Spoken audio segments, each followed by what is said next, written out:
Our guest this week has plied his trade at a number of Premier League clubs and represented his country. He's played for West Brom, Birmingham, Watford and Manchester United, and is back for his second spell at Vicarage Road. Please welcome to the Goalkeepers Union podcast, Ben Foster. Ben, thank you for joining us. Thank you very much. Pleasure to be here. Well, how's life back at Watford? You must be loving it. I am, to be honest with you. It's really nice. It's a good club. It's very similar to when I was there all them years ago. The same sort of setup, the same sort of ethos. It's a family-run club. It's just nice to be part of, and to be fair, the lads are really good as well. They've helped me settle in really quickly. It's like I've been there for years, to be honest with you. Ben, we're just gonna, I guess, take a look at your career and sort of start from the very beginning. Obviously, you started in non-league. When you look at kids now, kids start very early in football, but you came in quite late. I mean, you hadn't even played for Stoke by the time you joined United at around 22. Was that initial move to Stoke in the Football League a surprise at the time? Yes, it was. It was a massive surprise. I was 18. Well, I've just turned 18 actually. I was working full time. I was just playing for a non-league team, kind of training on a Tuesday night, playing on a Saturday. You might play on a Wednesday night or something. So because obviously I was young and I was doing well, obviously the rumour mill starts and you start to hear that scouts are coming to watch you and this, that and whatever. But then when Stoke actually made a serious move for me and kind of came in and tried to buy me, it was like, wow. It's a whole kind of life change really. You got to give your job up, go and become a footballer full time, training every single day. It was massive at the time, and it was a lot of sort of adjusting to as well.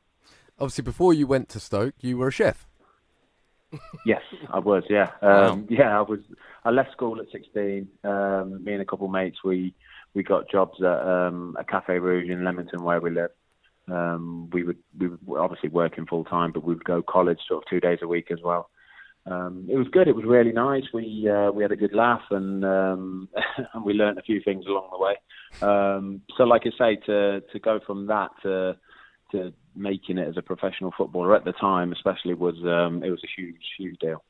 I always remember something you said to me when you were at Stoke, where you came to watch Stoke. You didn't play for Stoke, did you? No, I never played. Never played for them, which was bizarre. But you came to a game, Watford versus Stoke. I was playing.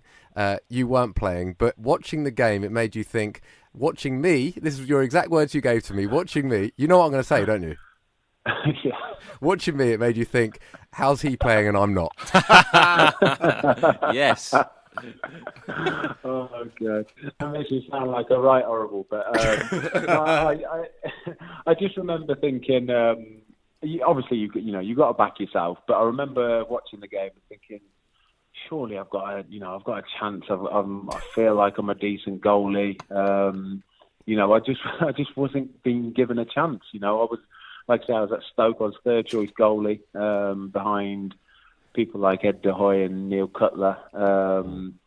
And it just seemed to be like there was always just somebody sort of really more experienced in my way, and I just couldn't get a break. So the chance to go out on loan, whenever that came along, I was sort of chomping at the bit, to get out and just to play first team football. Because even throughout my whole career, like from today to when I was 18, training, it was always nice and it was a bit of a laugh, but I never really got the sort of buzz and the adrenaline rush that I get from a match day on a Saturday afternoon. You're obviously a pretty kind of chilled out, you're a down-to-earth guy. Do you think that's because, as you mentioned, obviously you were going to college, you were working, and there's other examples, aren't there? Chris Hughton was a lift engineer, Ian Wright used to lay tarmac, Lee Dixon worked in his dad's factory.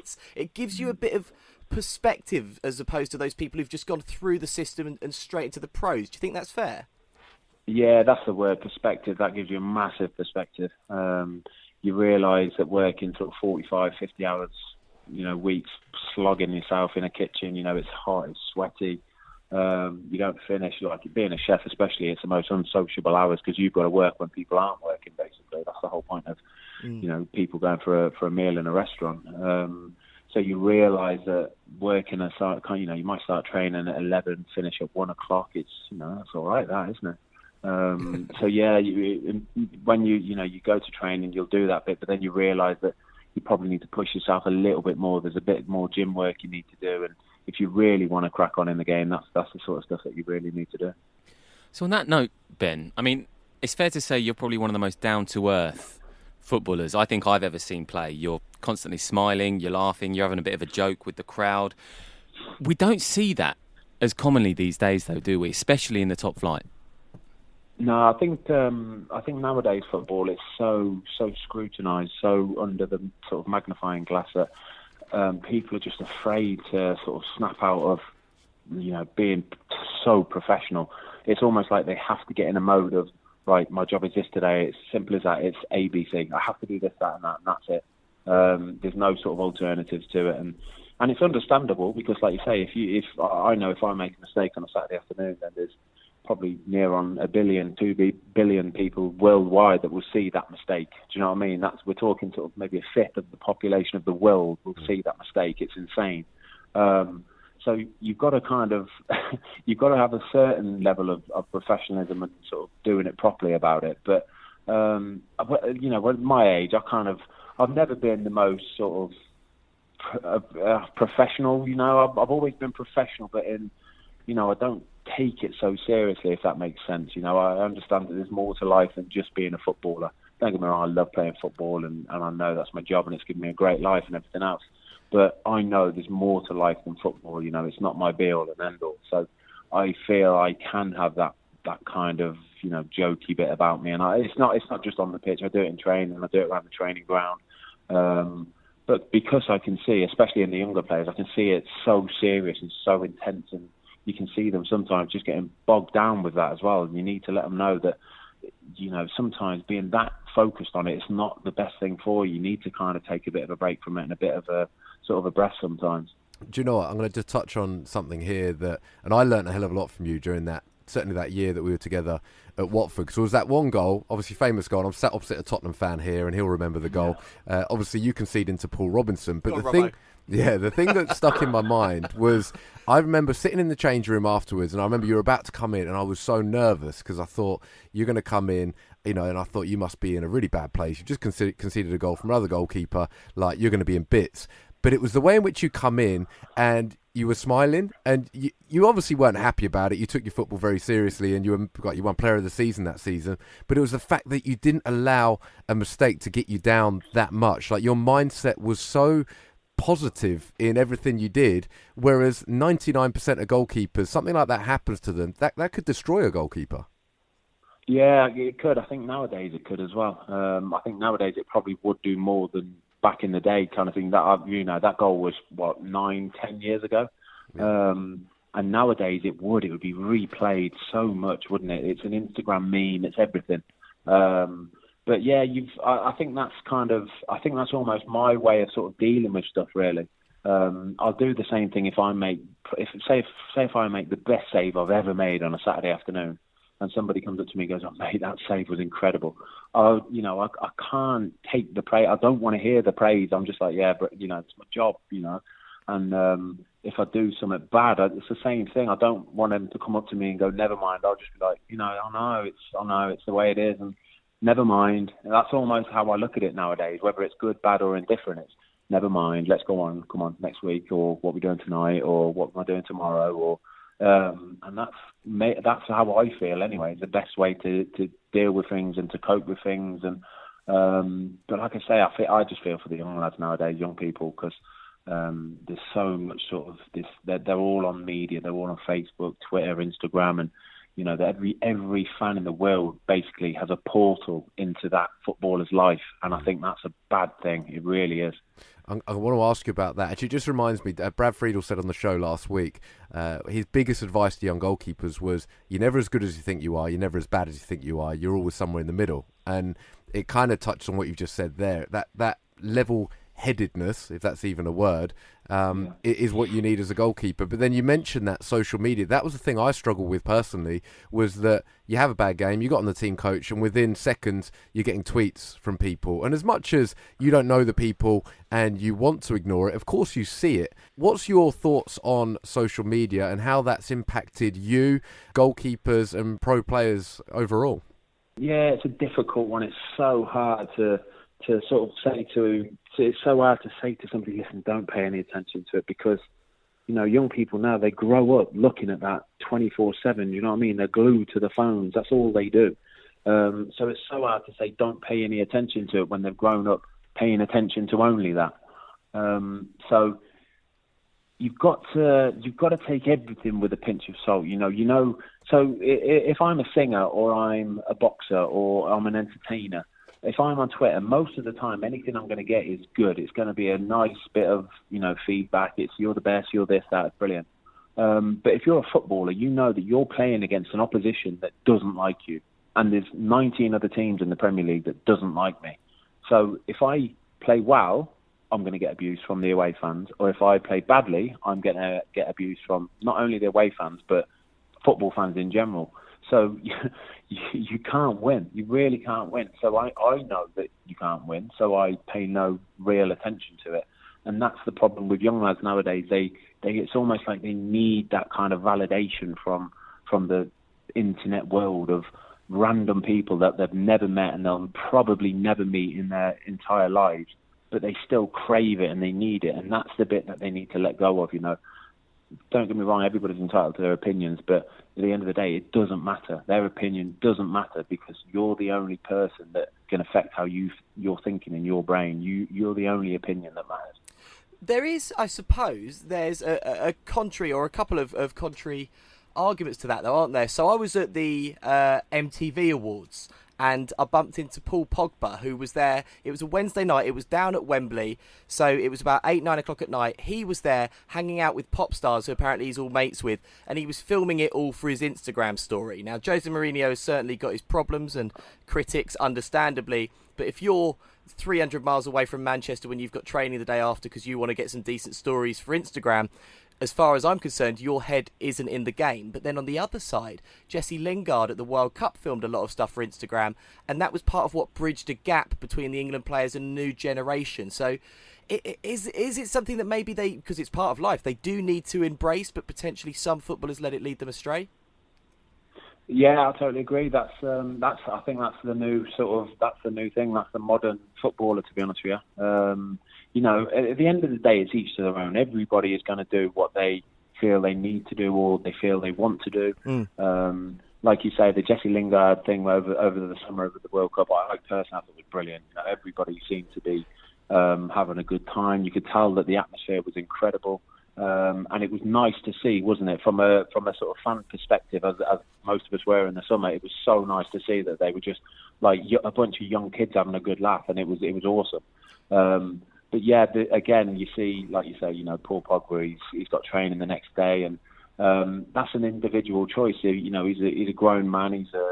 He's capable of making his own decisions, and if that's what he feels he needs to do, then at the end of the day, Jose Mourinho has got no say in it. He can say, I don't want you to do these things. But like I say, Paul Pogba's a grown man. If he wants to go and do that, then he's going to do that. If you risk falling out with him and making him unhappy and you're not happy with him and there's a risk there, then that's only going to, impact negatively on the team. So it's about finding a balance, Maybe this is where when you're signing players in the first place, you need to do a bit more due diligence about the player that you're signing and find out what they're like as a person, as a character. I was at West Brom for 7 years, and virtually every player we signed was asked about, was found out about. What's he like in the dressing room? What's he like on this? Is he controversial in the media? Does he do this? Does he do that? And 9 times out of 10, we would sign one of the good ones. You know what I mean? You'd get the odd one that slipped through the net, like James McLean, for example, who was just a liability. No, I love him to bits. So James is brilliant. He's a great lad, and he speaks his mind. And he is what he is, and I don't think you could ever change him, and I wouldn't want him to change either because he's awesome. He's a great bloke. The thing is, he could just have an argument with himself, and that's just who he is.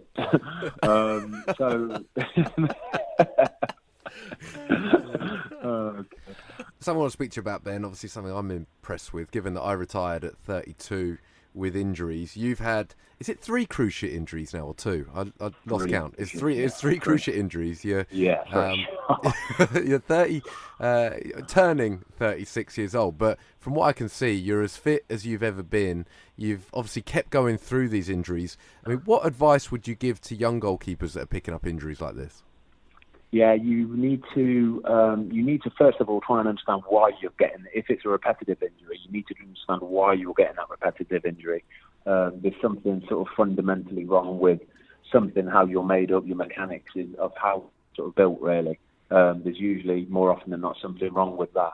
So you need to try and address that and find what it is, and then work on how you can strengthen the weakened areas, the surrounding weakened areas. I know that obviously, like I say, my knees. I've had 3 cruciate ligament replacements in my knees.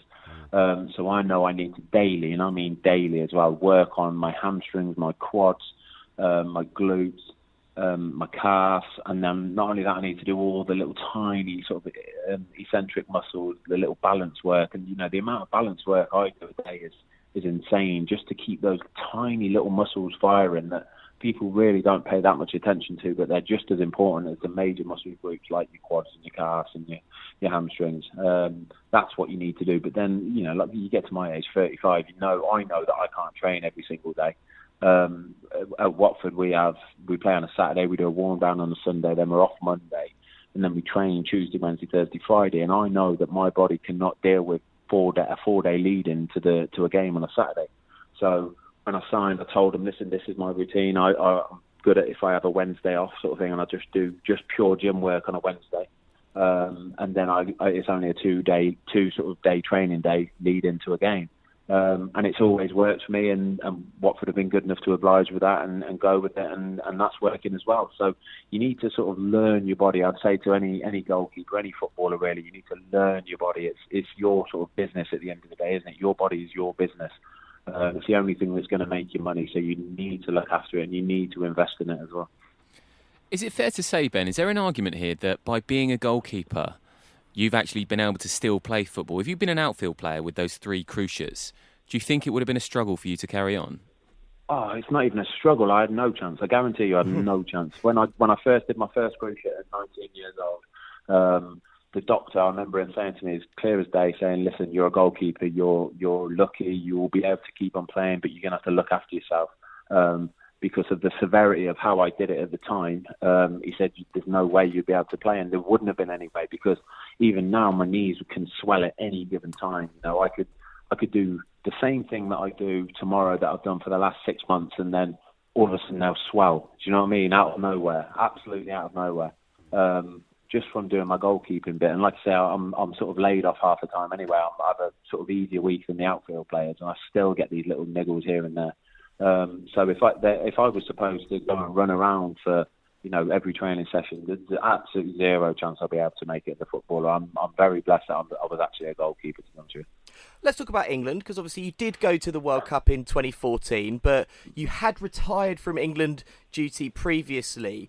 What was your thinking behind that? Because there's been a bit of controversy recently with Jamie Vardy. People tend to kind of get on their bandwagon, oh, well, your country needs you kind of thing. But were you thinking, do you know what? I need to prolong my career here.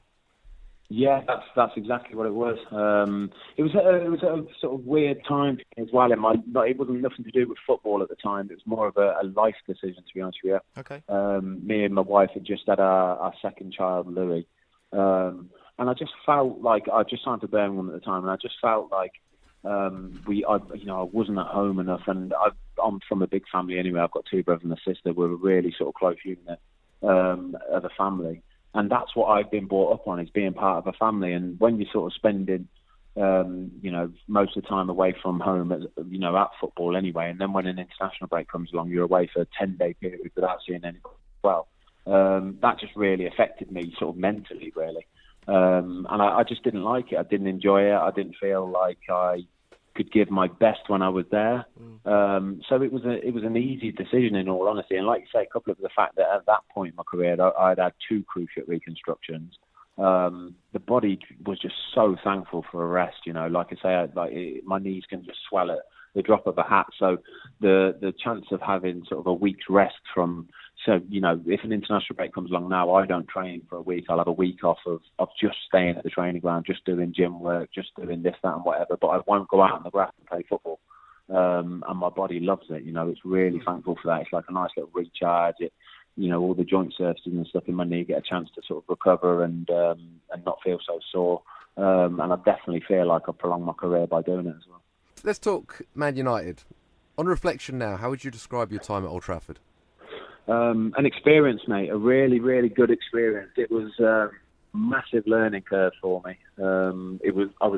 I feel like it came at the worst possible time in my career. You know, I'd never change anything because I learned so much when I was there. Some of the people that I got a chance to play with, and you know, some of the goalies I got to play with and train with and learn from. You know, Edwin van der Sar, for example, was just an absolute genius. You know, I remember him at the time because he was obviously the number one goalie. There was nobody in the world at that time that could have did what he did for Man United as good as he could, because he was different. You know, he was the later stage of his career. He was just literally the most calmest, laid back man you've ever seen on and off the pitch. He was incredible. He was wicked with me. You know, he was so helpful. He would show me everything. You know, explain stuff to me and try this, try that.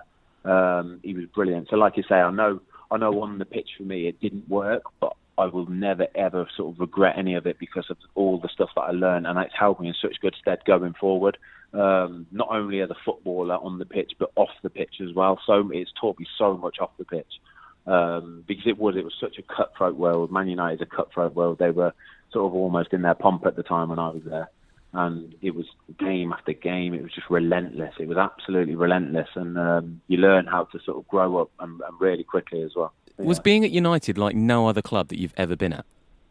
No, yes, nothing like it. You can't, unless you're at one of them clubs, it's nothing like it. You know, I remember at the time at United, we were in every. It was a 3 or 4 year spell where we literally got to the final of every competition every year. So Champions League final, you were in League Cup final, FA Cup final, you were winning the Premier League. You know, you're in the Club World Cup Championship in sort of January time when you're halfway around the world. I was literally away all the time. I remember when like I say, Louis was born. It was just I didn't see him. Honestly, I never saw him. Like I remember, I missed the birth by about 10 minutes, and then I was away on international early. I missed the birth.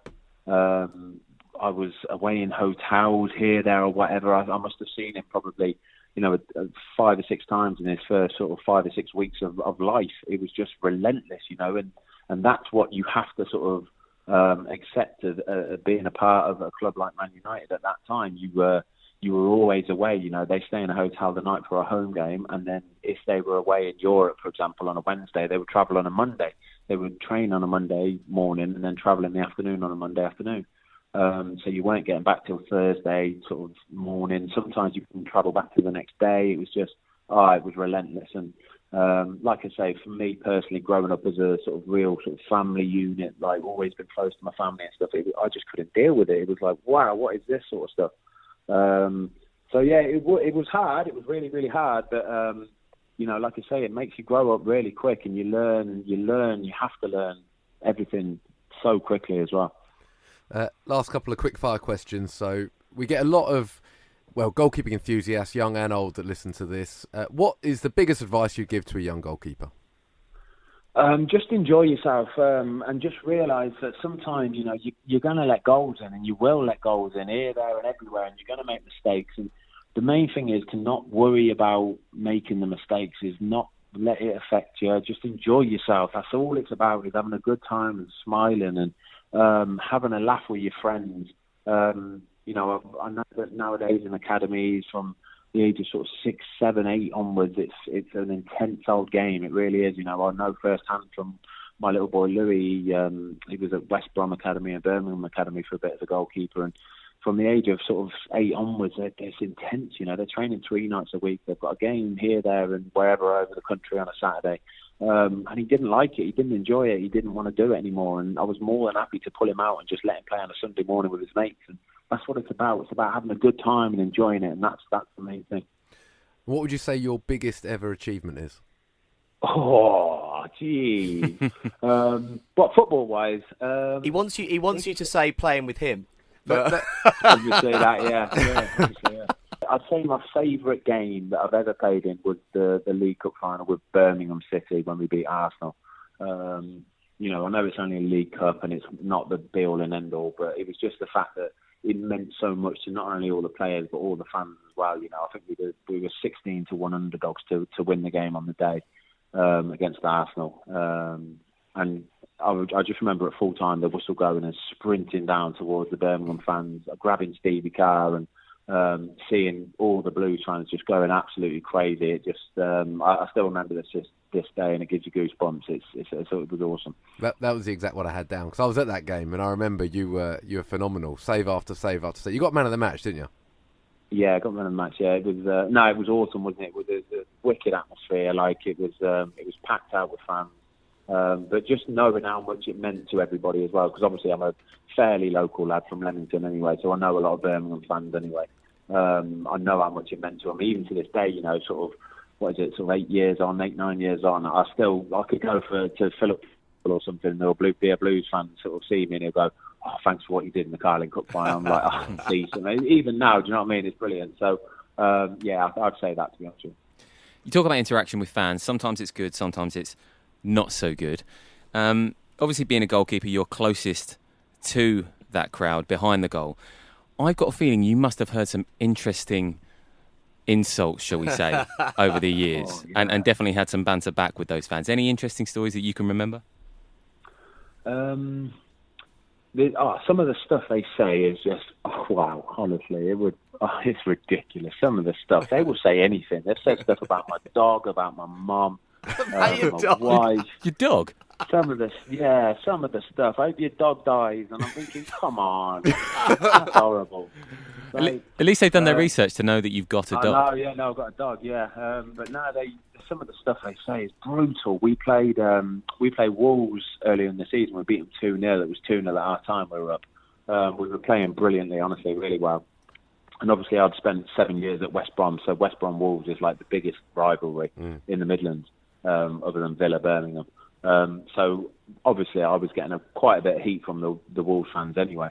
But late on in the second half, there was a few times where the ball went behind the goal, and I've gone to get it, and I'm getting sort of spat at. You know, your coins are getting thrown at me. You know, there's a few 50p sort of winging past my head and stuff, which is not, it's not acceptable. But I know it's going to happen because of my history playing for West Brom. And there's a couple of times I've looked into the crowd, and I'm no more than 6 feet away, and the absolute look on some of these grown adult men is just incredible. Honestly, if you could see their face screwed up, just pure hatred and anger, and all I'm doing is just smiling and going, "You're right, mate." It was so funny. And with a couple of minutes to go, we got like a free kick right in their final third, and I was just turning around, looking at them, smiling, going, "Yeah," and they're just, you see, it's like, it must mean the world to them. Yeah. And you just think, "Oh, come on, mate, there's more to it than that, mate." Just, you know what I mean? Go home and have a good time, would you? Do you know what? The bit that stuck out to me with that was that they've thrown coins at your head and they missed. They must have been a really bad throw. Mate, 6 feet away as well. 6 feet. There was a few 50p coins as well. So, happy days. Yeah, I know. Wow, like rich fans and stuff. But no, they were honestly horrible. Like the look in their faces, fully grown adult men. You know what I mean? They probably work as businessmen and in offices and stuff, 9 to 5 on a weekday, and then they go out on a Saturday and about couple hours apiece from the nagging wife at home, and they go and do that. It's brilliant. Nice one, Ben. Thank you so much for joining us. On behalf of the Goalkeepers Union podcast, I'd like to say we wish the best to you and your dog. No worries. Thank you very much for having me. It was a pleasure.